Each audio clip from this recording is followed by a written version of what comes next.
শরীয়তপুর ঐতিহ্যবাহী জোড়া ইলিশের মেলা প্রতি বছর মাঘ মাসের প্রথম দিন বসে এই মেলা।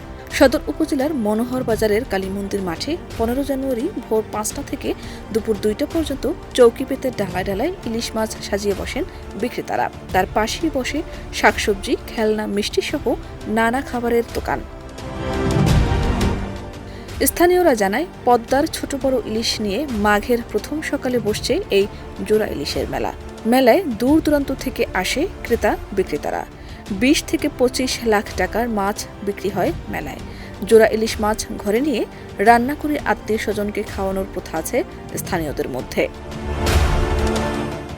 শরীয়তপুরের বিভিন্ন এলাকার মানুষেরা জোড়া ইলিশ ঘরে নেওয়ার এই রেওয়াজকে উৎসব হিসেবে উদযাপন করেন।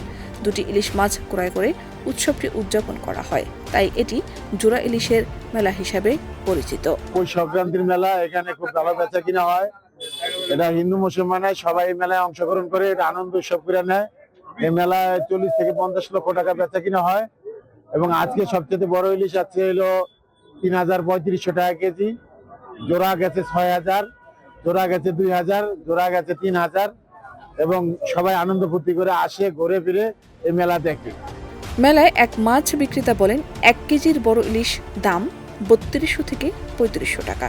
মাঝারি কেজিতে 2 থেকে 3টা ইলিশের দাম 1500 থেকে 2200 টাকা এবং ছোট ইলিশ 800 থেকে 1100 টাকা কেজি বিক্রি হচ্ছে।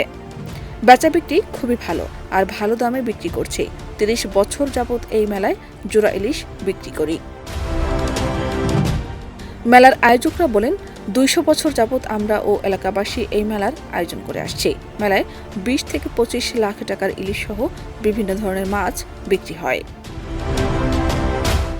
শাহনাজ পারভীন, দেশ রূপান্তর।